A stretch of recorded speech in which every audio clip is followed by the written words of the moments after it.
I thought everything was as it should be. Look at this. We did it. We're of the same vintage. We could start with that. What do you mean by that? We were born in the same year. 1972.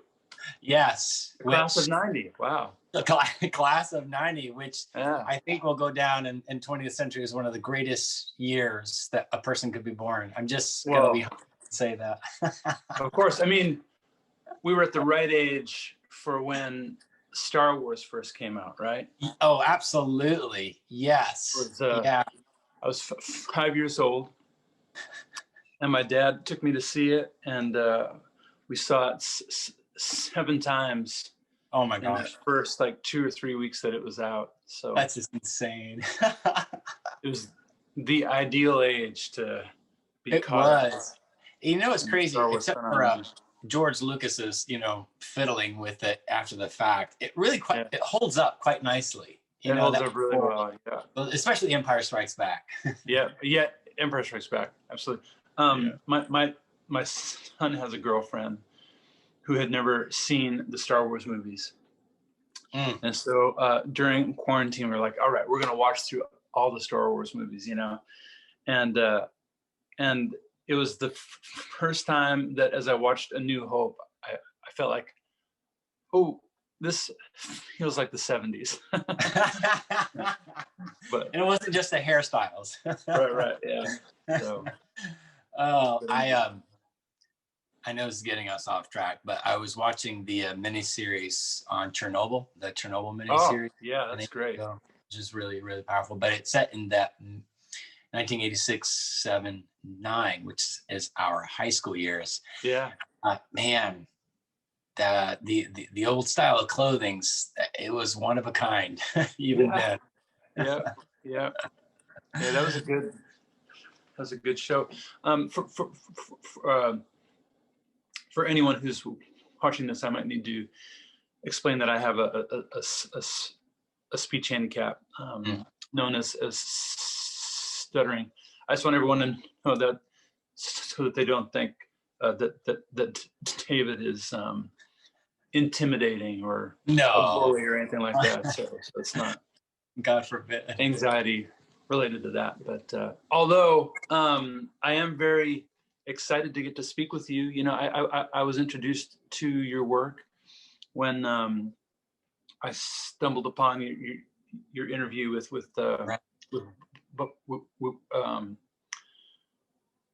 Bono, and the clip about honesty was very impactful to me, and also useful. And after I watched that from there on, whenever I would be in a co-write with other songwriters, before we begin, I'd say, all right, we have to watch this first. Oh, really? Yeah. So I've introduced it to my whole community of people who I write with, and so it's been very helpful. It's been like a guiding, it's been like a compass, in those rights. So thank you very much. Well, thank you. Yeah. Can I tell you something funny? Yeah. So, DC Talk is just slightly ahead of us, right? In terms of our vintagey kind of life. But when we were in college, DC Talk, New Thing, Great Last, Jesus Freak, those were taken off. So when this short film with Bono and Eugene came out in 2016, all right, 2016, yeah, it was Kevin. Who was it? Michael Tate, maybe. I would imagine it would be Kevin, because he would be Kevin, fan of Bono. Yeah. Yes. Yeah. Okay, so it was Kevin who saw it, because it was sort of taken off in the social media world, and he was summarily displeased. I think he was what you call miffed that Bono was accusing Christians of never writing honest music, right? Sure. And so, I wasn't bothered by it at all, but I was actually quite touched that he, watched it and then, commented. He's like, "Hey, Bono, a lot of us have been writing honest music for a long time. You need to catch up to the times." And I actually wrote back to say that I agreed with him, and that the unfortunate fact is that Bono doesn't listen to a lot of Christian music or CCM music, whatever you want to call it. Like, he's a little bit like, he needs to catch up. Sure. And that if he had a chance to meet you guys, I think you'd be very pleased and encouraged, inspired. So hang in there. Don't be mad at him forever. Yeah. Oh no. Well, I mean, I think he raises a good point, though. I mean, when you think of which songs do well and are celebrated, yes. The honest ones are the more honest. I mean, when I write, it's weird because as a songwriter, you want to be vulnerable and truthful and all of those things, but in our genre, it can be a liability, which is weird because I think Christianity is set up to be robust in its expression of reality and stuff, but in the evangelical Christian music genre, it's difficult. I just wrote a song this last year. It's called "It's Hard to Tell the Truth When I'm in Church," and I've got ideas about why it's like that, and this was actually something I was hoping to talk with you about today. About why it's hard for us to be honest, with God, with ourselves, with others, especially like in the context like we were talking about. Sure.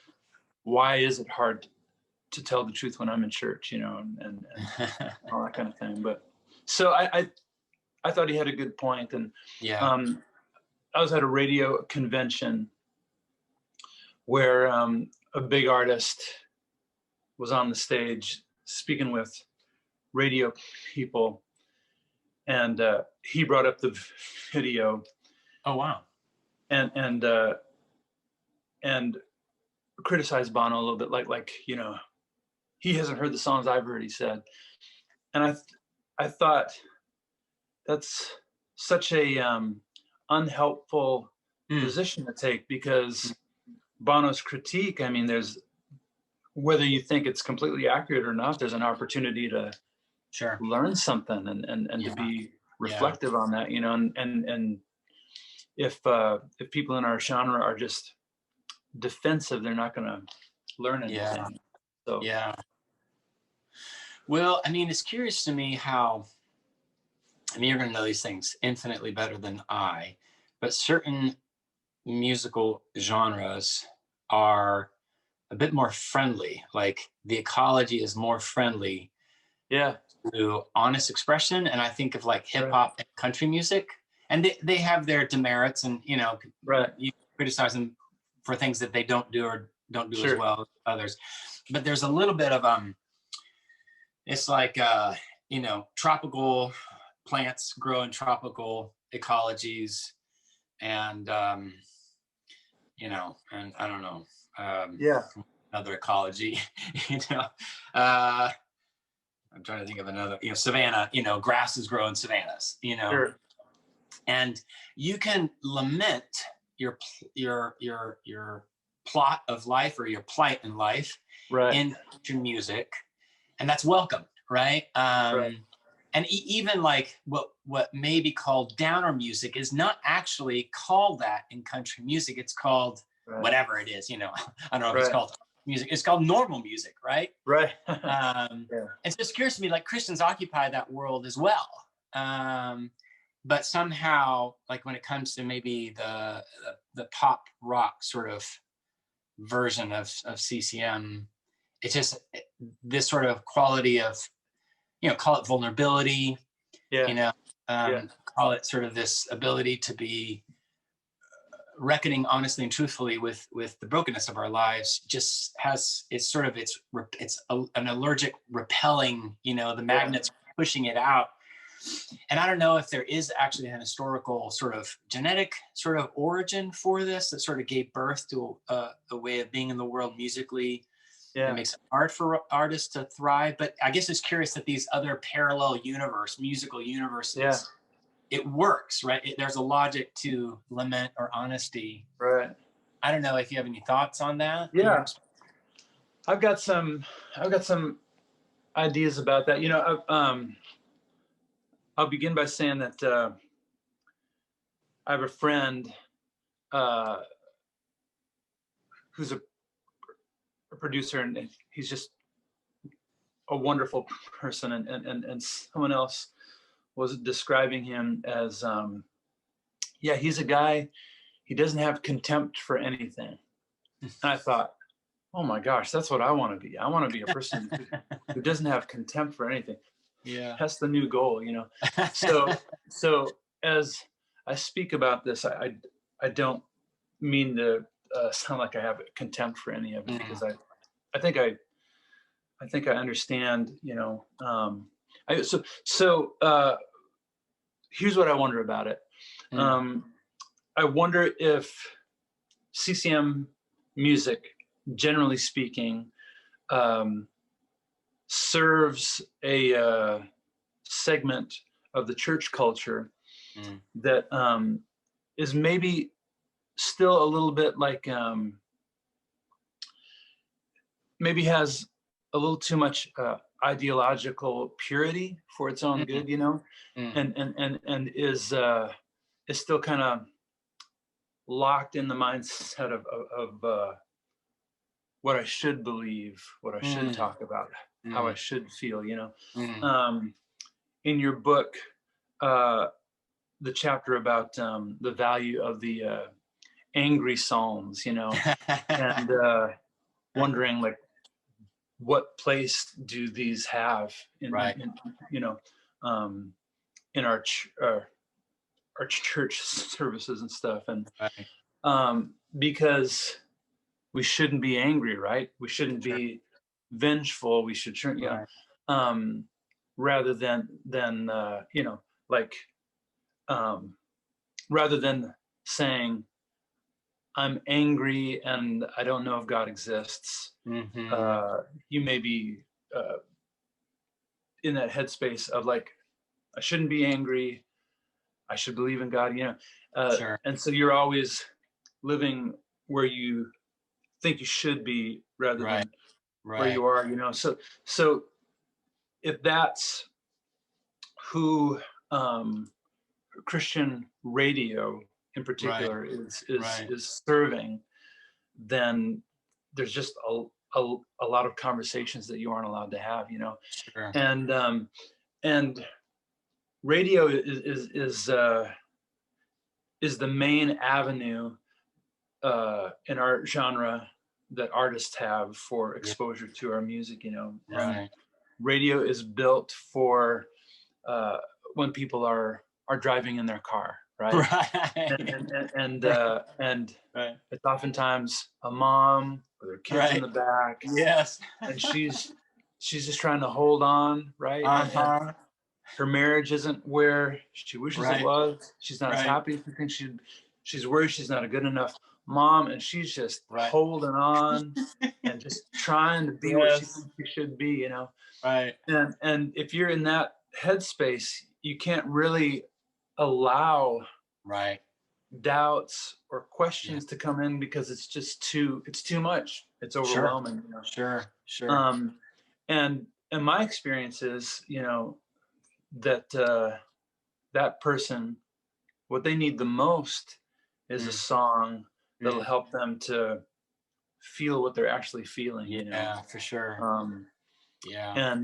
And so, you know, I think about you know, Van Gogh and his painting of the church at Auvers. Is that how it's pronounced? But you know, how there aren't any doors on the church, and how a lot of people believe that expressed that he didn't feel like he had a way in, you know. Yeah. And so when I write songs, and especially when I write songs that I hope will work at radio, that have to fit these constraints, you know, Sure. of being positive and encouraging, and don't go into any scary emotional places. Still, I'm trying to build a door on all sides of the song, you know, so that it works. It works on the level of, I'm just trying to hold on, but that if you really engage it, hopefully it would help a person to be honest with themselves and about where they're at. So anyway, so that's I think that's really beautiful. My wife, we have two kids, two smallish, and I don't know, 2-3 years ago, she was driving in the car with the kids, and she was having exactly that kind of experience that you're talking about. She's like, you know what? For the first time, I realized I needed positive and uplifting music to get me to the end of this drive. She's like, I get it. Even though both of us, you know, enjoy a broader sort of range of music and lyrics and so on and so forth. But she's like, I understand what it is that the producers are driving at, as it were, while I am driving. But again, you're going to know these things much more. So I'm an outside observer that, you know, for the last 30 years, there are Christians or musicians who have been in this, let's just call it the CCM world for want of a better term, and they become discontent for some reason and they abandon it altogether, right? So it's sort of like walk away. And then others are hurt or frustrated or discontented, and then they rail against it, attack it from the outside, right? Destroy it. You know, it's doing terrible things in the world. Then there are others who say, well, what if I could be part of a reformation? Exactly. So I'm gonna try and like get different radio stations and producers and patrons to make space for another kind of music. And then there are others that I've observed, and I wonder if you're describing a little bit of yourself in sort of what I've observed, who say, I must stay here. I'm not going to curse and shake the dust off my feet. I must stay because I have some sense of love for the industry, for the people who work in the industry. They all have names, they all have lives and families and histories and sorrows. And I'm going to do this for love of the listener, and in a sense, sort of very shrewdly, winsomely, sort of have these little awakening, you know, these whetting your appetite for something else, and you know, again, out of your whole album, 1, 2, 3 songs may get radio play, but the rest of your album may sort of be this place where you explore these little minor themes, as it were, in sort of a more comprehensive way. So it'd be a way to sort of invite, hey, if you like this, and it sort of stirred something in you, you know, here's an invitation to name your sorrows, to name your loss, to name your griefs, to name sort of the confusions of your life in the rest of this album. I don't know, do you have some sense that you feel called to stay in this world and to make the best of it, as it were, without becoming bitter? Yeah. It's like, you know me. It's like, you know me, Dave.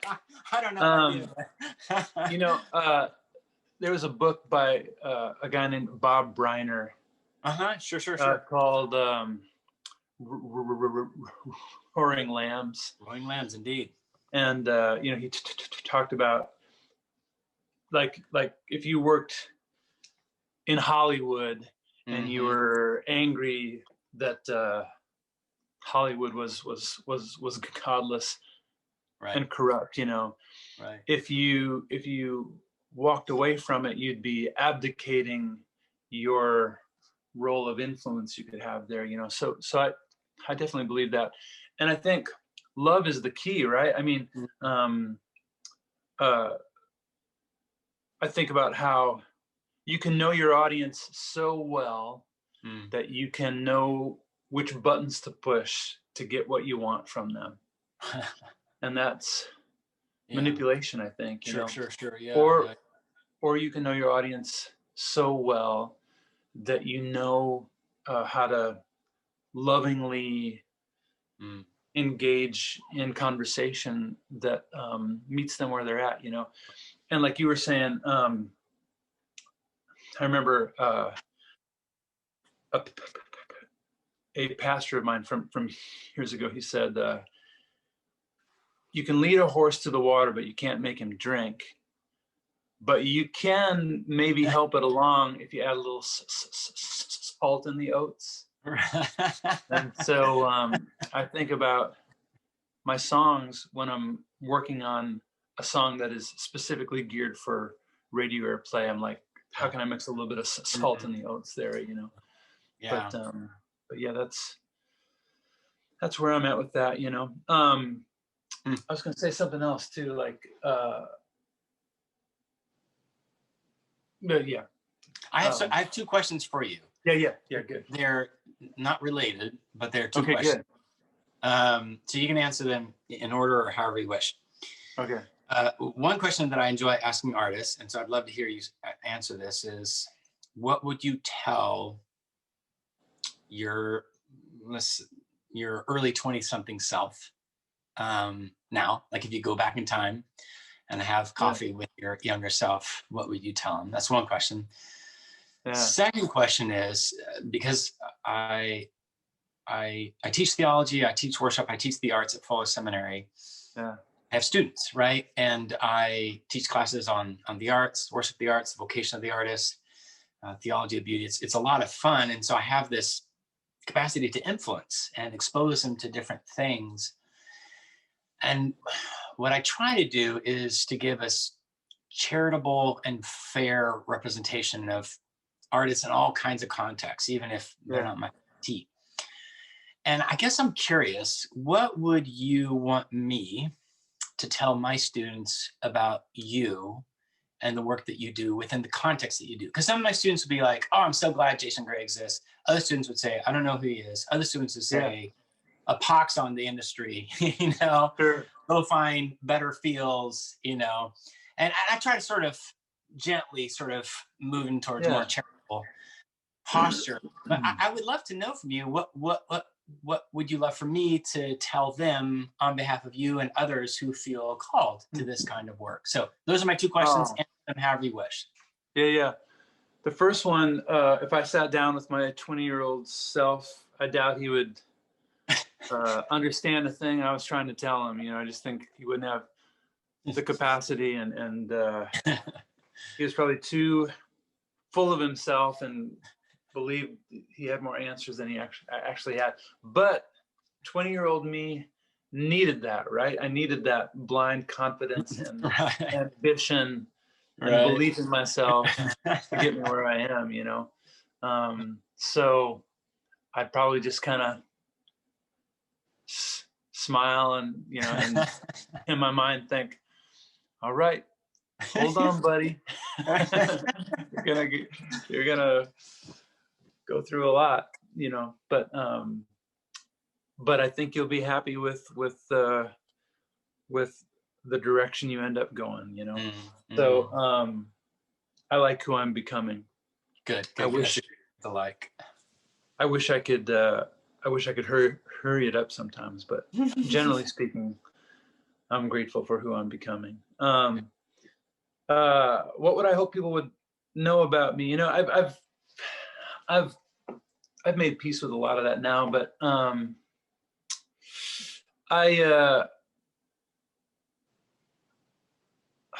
do I say this?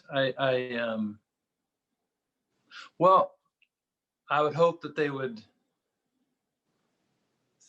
think about, that in my work they would hear that, oh, this is a man who's trying to not have contempt for anything. That's good. That's good. And the music I love isn't the same music I make. Like I love Over the Rhine. Yeah, sure. That band, Yeah, of course we do. Huge band in my life. Yeah.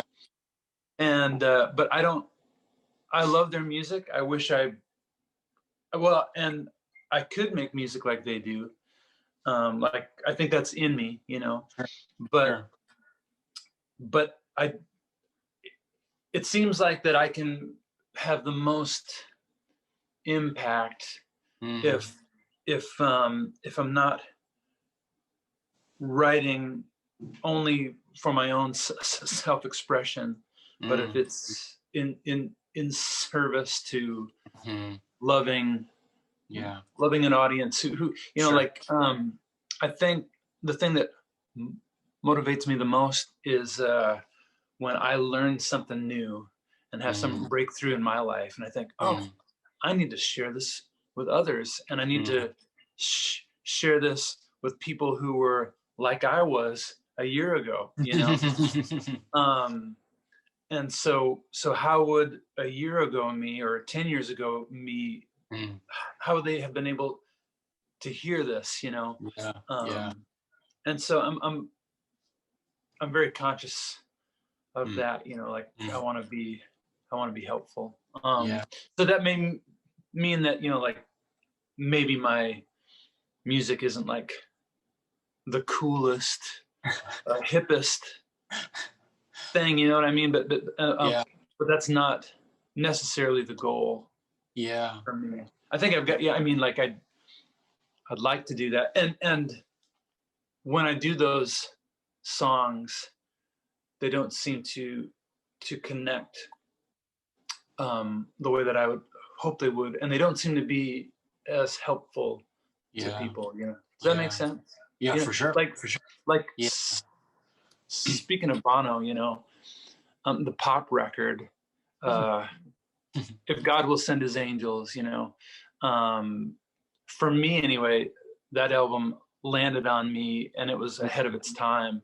And I didn't love that record until about 10 years later. And then all of a sudden it's like, oh my gosh, this is one of the most amazing records ever, So I want to meet people where they're at right now as much as I can. Anyway, I don't know if that's a good answer, but no, it's good. It's good. I actually have another question for you. Okay, good. So I'm writing an essay for a multi-author book, and we're all writing on different issues related to theology and the arts, and different media of arts and different contexts. But we're all asking ourselves, what is the good news of the arts to 2020? That is, as we think about it Christianly, theologically, what uniquely, distinctly do the arts offer to a world that has been broken many times over in this year? So I'm curious, since March and everything that has happened since March, do you find yourself, or have you, written things that have been in direct or indirect response to like sort of the turmoil of this year? And the answer is no, it's fine. I guess I was just curious. Yeah, I mean, I have, and in answer to what I think you're asking, I mean, I think you detail it beautifully in your book about the Psalms. What do the Psalms do? I think they this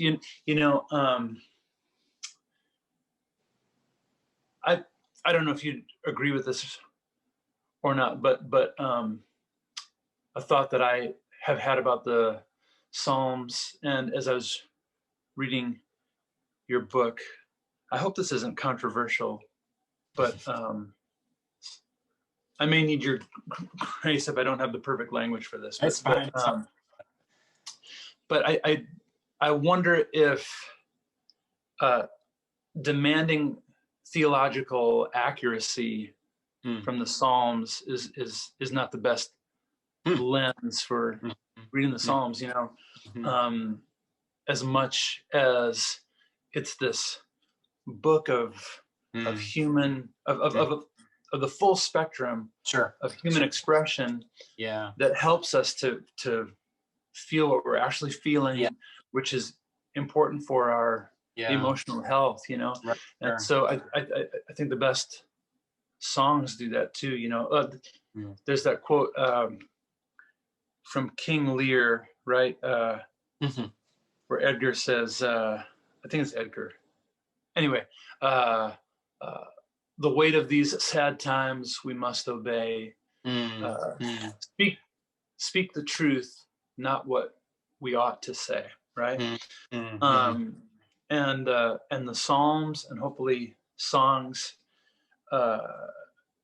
help us to move beyond what we think we ought to feel and help us to actually express what we do feel, which is the main thing that we need to have intimacy with the Lord and even with ourselves, you know. Without honesty, there's no intimacy, you know. And this was the other thing I was going to talk about earlier, and that I think you do a beautiful job of setting the stage for in your book. But you know, it's this idea that you know, I think what God wants more than anything else is intimacy with us, right? And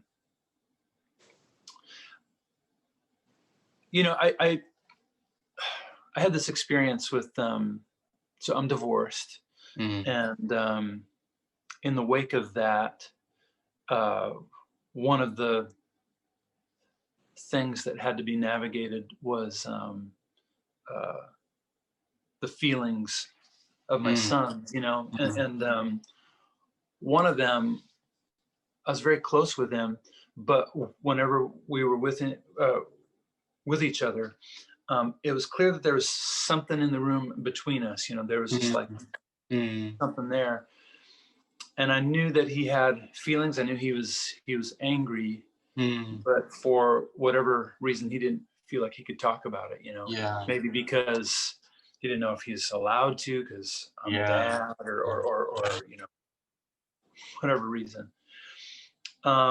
But as long as he wouldn't talk with me about it, it was this thing between us, right?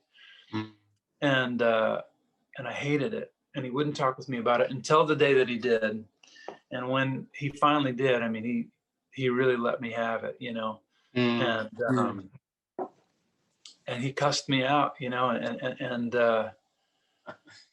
and I was so grateful. I loved it, you know, because I felt like, oh, he's bringing his heart to me again, you know. Sure. Here we are, you know. And I have a mentor in my life who told me once that the best thing that you can tell a person who is hurt or angry, especially if they're angry with you, is tell me more. Tell me more. And keep them talking, and don't be distracted if what they're saying seems unfair or untrue or inaccurate, or don't be distracted by all of that, because you'll waste the opportunity for healing to happen, right? So just say, tell me more. And thankfully in that moment I remembered that, and I think I did that pretty well, you know. I said, tell me more, and you know, and this thing that I learned in all of that that's been helpful is that the more you can get a person talking with you, the more accurate they will become all on their own without you having to correct them. Because if you give a person the experience of being listened to, they begin to hear themselves and correct anyway, you know. And that makes me think about the Psalms too, you know, like the angry psalms, maybe they're there to give us the experience of being listened to by God, so that we bleed out all that Sure. energy, so that we Right. can be Right. seen, and not Yeah. do things that we'd regret. But so anyway, I had that moment with my son, and it healed things between us, right? Mm-hmm. And I remember afterwards, I thought, oh man, I wonder if this is how it's supposed to work with me and my heavenly Father, right? And I realized that I hadn't had intimacy with the Yeah. Lord for a long Right. time, because I was angry with Him, especially about my marriage, because there wasn't anything that I'd prayed harder for, and for my marriage to be, saved. Yeah. And so in the wake of that, I sat down and I had a good, well, I cussed out the Lord, um, and I'm still doing that. Like I still have Yeah. anger, but that was the beginning Sure.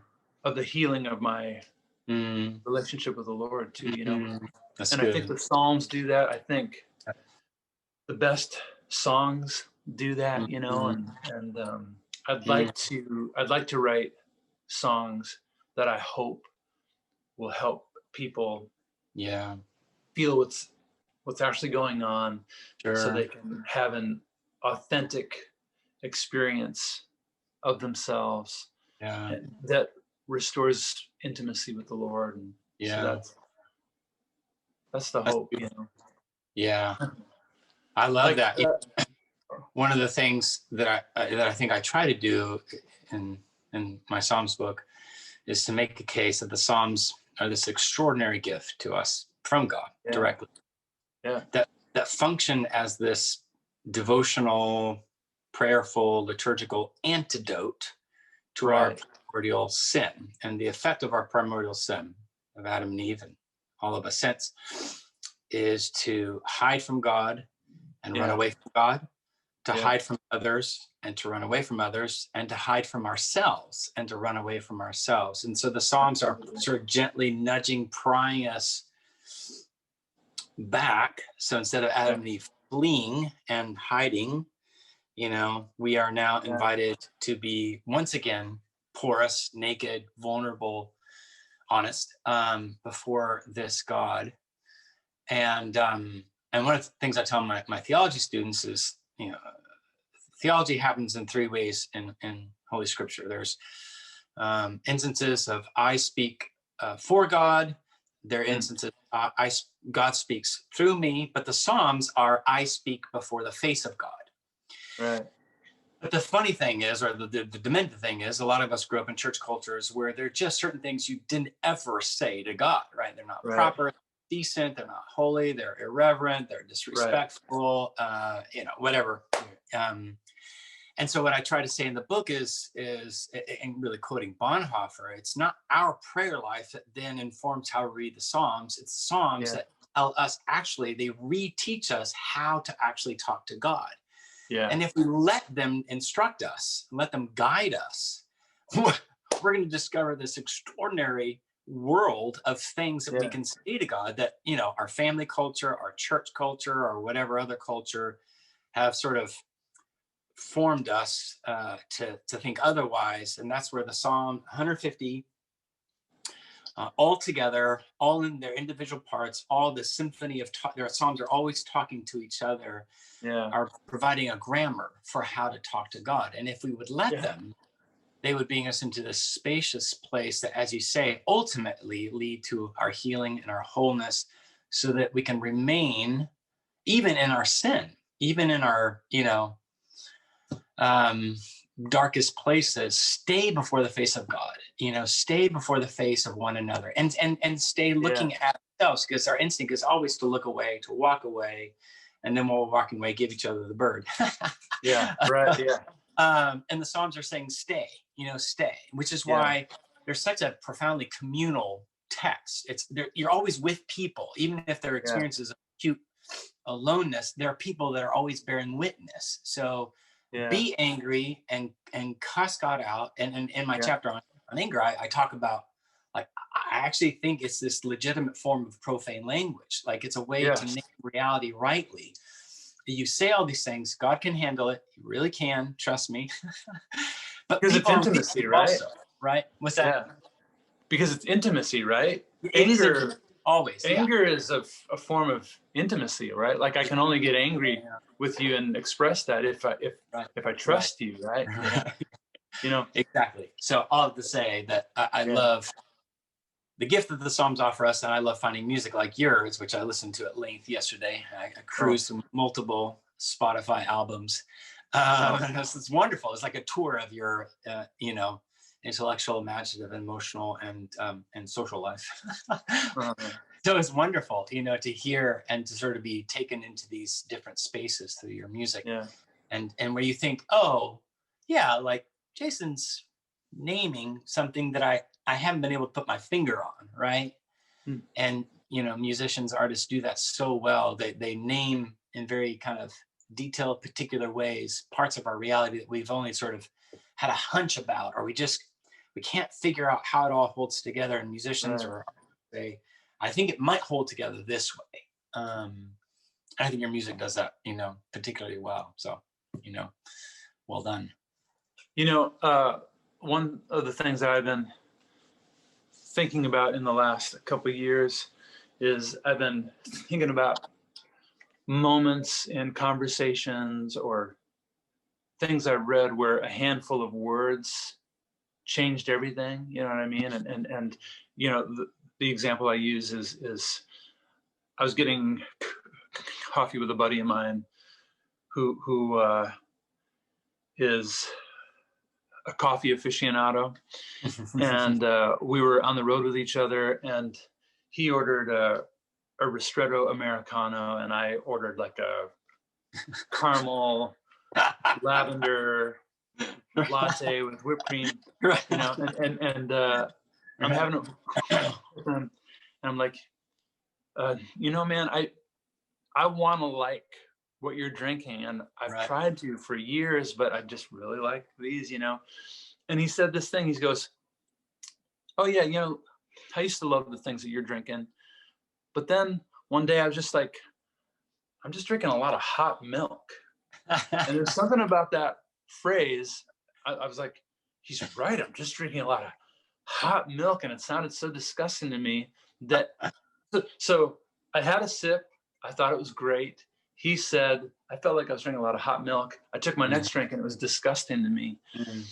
And in a moment, I became a person who started to drink more espresso forward drinks. and I was just so curious about that, how I had tried on my own for years. And then it took, I'm drinking hot milk, 4 words in a sentence that just rearranged everything, right? Right. And, scripture, we know that a lot of emphasis is placed on the idea of the creative power of words, So, I suppose it makes sense, but I began to comb through my history, looking for times when somebody spoke a handful of words and it was transformational. Like when I heard, I'm being transformed when I'm moving from order into disorder into reorder. That language changed everything. Sometimes the only way out is through. That changed everything. Right. So in the last few years, I've tried to write songs that I hope when people hear them that it's this small combination of words that might help change everything. But, that's good. Yeah. Well, can I ask you one last question? I mean, we could talk forever. I just have an appointment at the top of the hour, so I'm gonna have to, unfortunately, sure, jet, as they say. We're in the season of Advent, church calendar wise. What one song of yours should I and my family and all my friends and everybody in my social media world and all the people that I know, should we listen of yours that would help us attend to, be present to the nature of waiting? Like Advent is a season of anticipation, but it's a lot of waiting. So is there one song, maybe an impossible question, but one, a Advent fitting song that would help us sort of wait well, I guess would be the way to say it. Yeah, what a great question. And I'm sorry you have an appointment, because I really love talking with you, but we can do it again. I'd like to do it again. Let's do it, great. Christina. Let's make it happen. But I don't know if this is exactly about waiting, but hold on a second. I was getting. Are you still there? I'm here. Yeah. I had a call. Hold on, he won't stop. No, it's okay. Okay. I've been getting texts like little bees. Okay. Yeah. So let me just tell him I'm coming, and then I'll answer this quick. So I wrote a Christmas record where I wrote a song for each of the characters in the nativity scene. Oh man, fantastic! And really wanted to dig into the drama of each of these characters, you know, and so like it's not a particularly happy, carefree kind of a Christmas record, but hopefully it's like psychologically true. Yeah, you know? I think it's my best record. But so I wrote a song about the wise men, and as I was thinking about that and trying to relate that to my own experience, I thought, man, I wonder if there was ever a moment when these guys, you know, as they're on their way to meet the Christ child with their extravagant, generous gifts of gold, frankincense, and myrrh, I wonder if there's ever a moment where it occurred to them that the gift that the Christ child would have most desired would have been the gift of themselves, you know. And it made me think of the ways that sometimes I'll give this so that I can keep this, you know. That's back true. Here, that's true. I remember when I began tithing, there was a part of me that was like, okay, I'm tithing now, so leave me alone. You know what I mean? And so I wanted to, well, even in the ways that I offer my service to the Lord, am I doing that so that I don't have to bring my heart, you know? So the song's called Easier.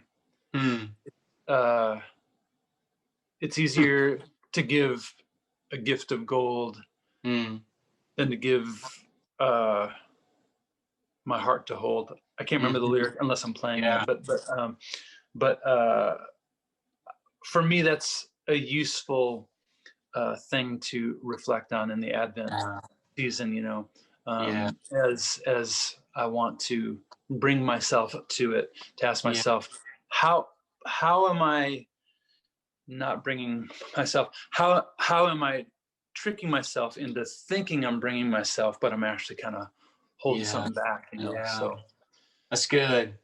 I mean, I think that's you got your pulse on a universal human dilemma. But so good for the season of Advent to maybe to ask myself, Fader, my wife, our kids, you know, in what ways, unbeknownst to ourselves, are we giving things, stuff, even activities to reserve the real thing that we're maybe terrified to give, and maybe even to one another, right? Even with absolutely my friends, I'll give you X, but myself is harder. So I'm gonna go listen to the song. We'll listen to it tonight. We always have a little Advent moment. Oh, time. So well, it'll be a soundtrack to our dinner. I'm honored to imagine that I'll get to be with you guys in your home this evening. So I know you have to go, but wow, I just I love your work, and thank you, I'm a Jason. huge fan, and it's an honor to get to talk with you, and I hope we get to do it again sometime. Absolutely, Jason. Thank you, and blessings on you, your family, your work, and post COVID-19, we'll find each other in Nashville. I hope so. I'd love that. All right, blessings to you.